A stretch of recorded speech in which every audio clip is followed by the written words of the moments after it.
Friends, जैसा कि आप लोग जानते हैं कि दृश्यम 1 में जॉर्ज खुद को और अपनी फैमिली को आईजी गीता के बेटे के कत्ल में बेगुनाह साबित करने में कामयाब हो जाता है। उसकी फैमिली में उसकी दो बेटियां अंजू और अन्नू और उसकी वाइफ रानी हैं।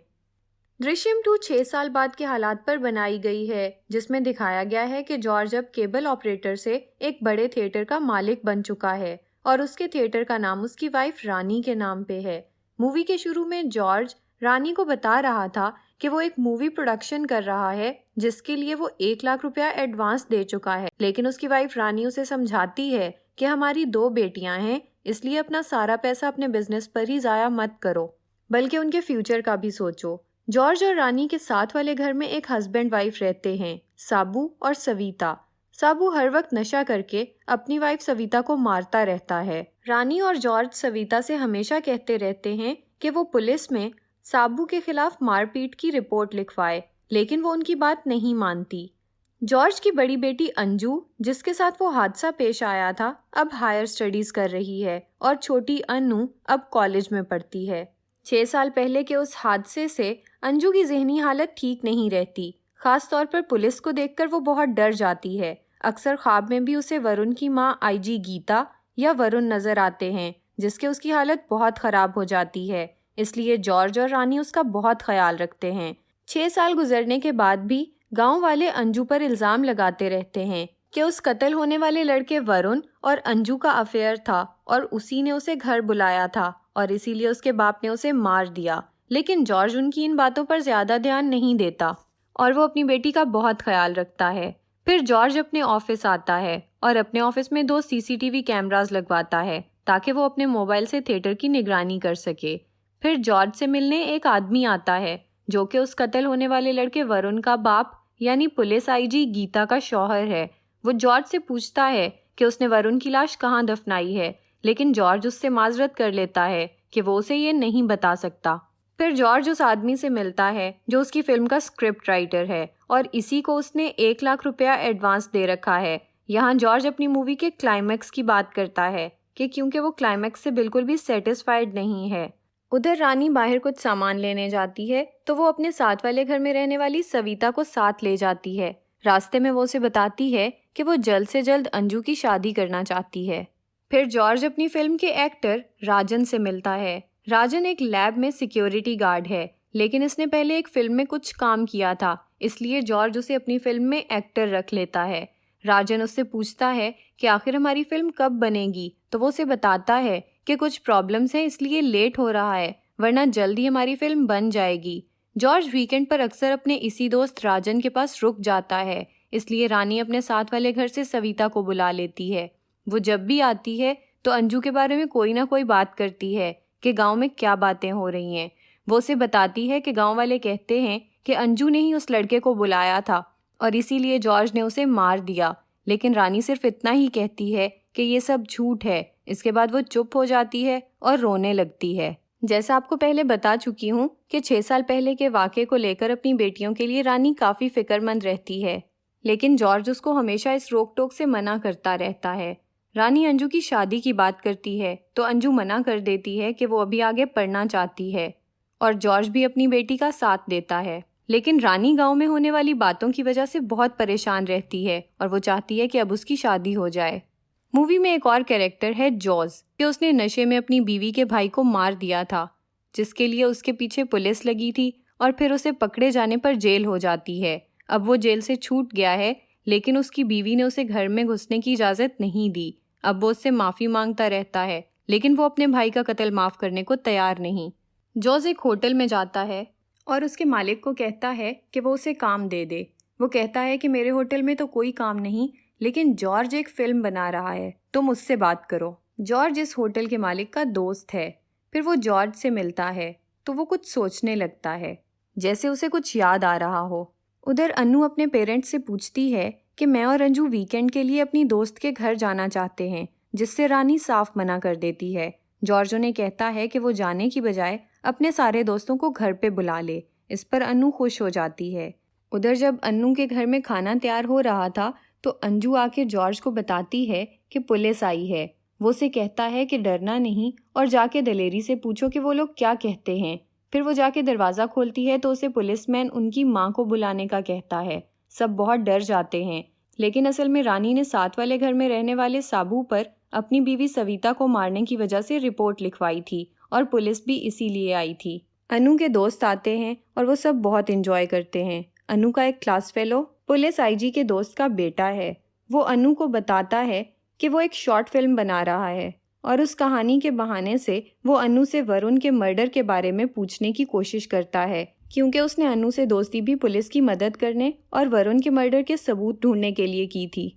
उधर अंजू को फिर से रात को ख्वाब में वरुण की माँ आईजी गीता नजर आती है, जो उसे कहती है कि मेरे बेटे को मारकर तुम चैन की नींद कैसे सो सकती हो। जब भी अंजू कोई ऐसा ख्वाब देखे या टेंशन ले तो उसे दौरे पड़ने लगते हैं, इसलिए अंजू को उसके पेरेंट्स डॉक्टर के पास लेकर जाते हैं। डॉक्टर इन्हें कहती है कि अगर इसकी हालत मज़ीद ख़राब हुई तो इसे फिट्स भी पड़ सकते हैं, इसलिए वो दोनों इसका बहुत ख्याल रखें। फिर वीकेंड आता है जिस पर जॉर्ज अपने दोस्त यानी राजन के पास रुकता है और रानी साथ वाले घर से सविता को बुला लेती है। सविता उसे फिर से अंजू के बारे में बात करने लगती है। साथ ही एक और पुलिस ऑफिसर थॉमस की एंट्री होती है, जिसके बाद हमें पता चलता है कि रानी और जॉर्ज के हमसाए में रहने वाले साबू और सविता असल में अंडरकवर पुलिस ऑफिसर्स हैं और थॉमस ने उन्हें वहां रहकर जॉर्ज और रानी पर नज़र रखने की ड्यूटी दी है।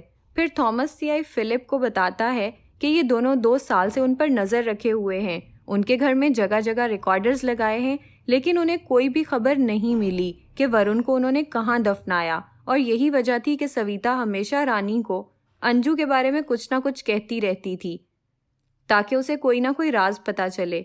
थॉमस कहता है कि हमें बहुत होशियारी से इस केस को सॉल्व करना पड़ेगा। थॉमस अपनी टीम के साथ केस की इन्वेस्टिगेशन फिर से शुरू कर देता है और सविता रानी से कुछ ना कुछ पूछने की कोशिश करती रहती है। थॉमस एक बंदे को इन्वेस्टिगेशन में शामिल करता है जो उसे बताता है कि उसने जॉर्ज की गाड़ी को उस रात सेंट जोसेफ चर्च सिमेंट्री के रास्ते जाते देखा था। थॉमस सोचता है कि शायद जॉर्ज ने वरुण की लाश वहीं दफनाई होगी। उधर सविता फिर से आके रानी को कहती है कि पुलिस को शक है कि आप लोगों ने वरुण की लाश चर्च में दफनाई है। वो परेशान होकर जॉर्ज को घर बुला लेती है और उसे ये बात बताती है। उधर वो दोनों अंडरकवर पुलिस वाले उनकी बातें सुन रहे थे, लेकिन जॉर्ज और रानी ऐसी कोई बात नहीं करते जिससे उन्हें वरुण की लाश ढूंढने में कोई मदद मिले। फिर जोज का सीन आता है। असल में 6 साल पहले अपनी बीवी के भाई को मारकर जब वो पुलिस से छुपता फिर रहा था तो उसने जॉर्ज को हाथ में कुछ लिए हुए अंडर कंस्ट्रक्शन पुलिस स्टेशन में देखा था। इसलिए वो होटल में बैठे लोगों से जॉर्ज के बारे में पूछने लगता है तो उसे पता चलता है कि जॉर्ज ने कत्ल करके एक लाश छुपाई थी, लेकिन पुलिस को वो मिल नहीं रही। इसलिए पुलिस की जो मदद करेगा पुलिस ने उसे पैसे देने का ऐलान किया है। ये सुनकर वो पुलिस स्टेशन पहुंच जाता है और उन्हें जॉर्ज के बारे में इन्फॉर्मेशन दे देता है कि 6 साल पहले उसने जॉर्ज को इसी पुलिस स्टेशन में तब देखा था जब ये अंडर कंस्ट्रक्शन था, इसलिए उसे यकीन है कि उसने लाश यहीं छुपाई है। अब पुलिस वालों को पता चल गया था कि वरुण की लाश इसी पुलिस स्टेशन के नीचे दफन है। अब थॉमस उस पुलिस स्टेशन की खुदाई करवाता है, लेकिन मीडिया से बचने के लिए वो इसे सीक्रेट रखता है। जॉर्ज का थिएटर क्योंकि उस पुलिस स्टेशन के साथ ही था, इसलिए उसे पुलिस स्टेशन में होने वाली खुदाई का पता चल जाता है। वहाँ खुदाई से पुलिस को एक स्केलेटन मिलता है जिसे फोरेंसिक के लिए लैब भिजवाया जाता है और जॉर्ज को फिर से इन्वेस्टिगेशन में शामिल किया जाता है।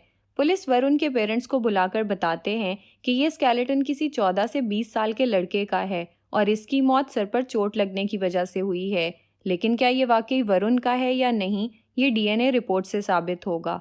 कोर्ट में फिर से केस चल पड़ता है। थॉमस और गीता जॉर्ज और उसकी फैमिली को पुलिस स्टेशन बुलाकर मार पीट करते हैं। पुलिस स्टेशन में उन्हें सविता और उसके हस्बैंड साबू का असली चेहरा पता लगता है, जिससे वो सब हैरान हो जाते हैं। मारपीट से अंजू की तबीयत फिर से खराब हो जाती है।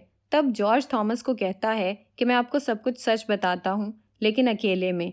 वो अकेले में थॉमस को कोई झूठी कहानी सुना देता है कि जॉर्ज ने गलती से ये कत्ल किया है और लाश को पुलिस स्टेशन में दफना दिया। ये सारी खबरें मीडिया पर फैल जाती हैं।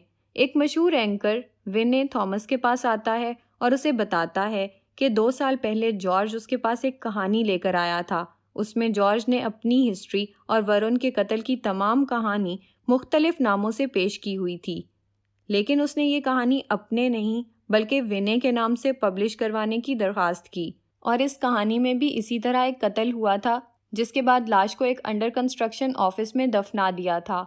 गीता और थॉमस सोचने लगते हैं कि इसका मतलब यही है कि उसने वाकई लाश पुलिस स्टेशन में ही दफन की है और वो स्केलेटन वरुण का है।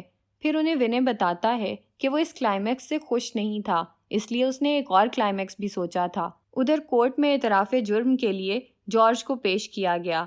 वकील थॉमस को विनय के पास बैठे हुए फ़ोन करके बताता है कि जॉर्ज ने जुर्म कबूल करने से इनकार कर दिया है।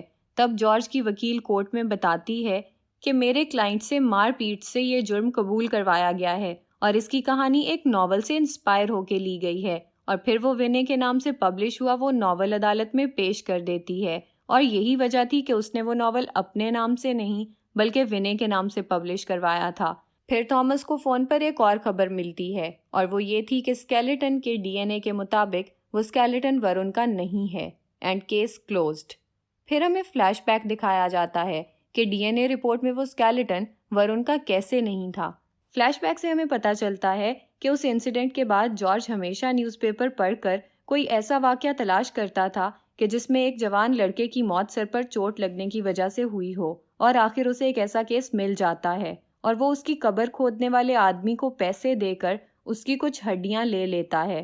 पुलिस ने जिस फोरेंसिक लैब में वो स्केलेटन भिजवाया था, वरुण उस लैब के सिक्योरिटी गार्ड की मदद से हड्डियों का सैंपल बदल देता है, क्योंकि उस लैब का सिक्योरिटी गार्ड राजन था, जिसे जॉर्ज ने अपनी मूवी में काम देने का लालच दे रखा था, और इसीलिए वो उसके साथ हर वीकेंड भी गुजारता था। जिससे हमें ये पता चलता है कि जॉर्ज ये सब कुछ पिछले 4 साल से प्लान कर रहा था, क्योंकि वो जानता था कि पुलिस एक दिन वरुण की लाश तक ज़रूर पहुंच जाएगी। और इस तरह एक बार फिर जॉर्ज खुद को और अपनी फैमिली को इस मर्डर से कोई सबूत ना मिलने पर बेगुनाह बरी साबित कर देता है।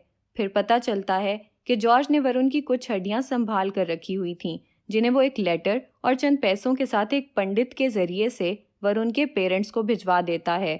और उस लेटर में लिखा था कि आप लोग जो चाहते थे वो आपको मिल गया। उम्मीद है कि आप अब मुझे और मेरी फैमिली को दोबारा परेशान नहीं करेंगे। अगर आपको ये वीडियो अच्छी लगी हो तो वीडियो को लाइक और चैनल को सब्सक्राइब करें। Thank you.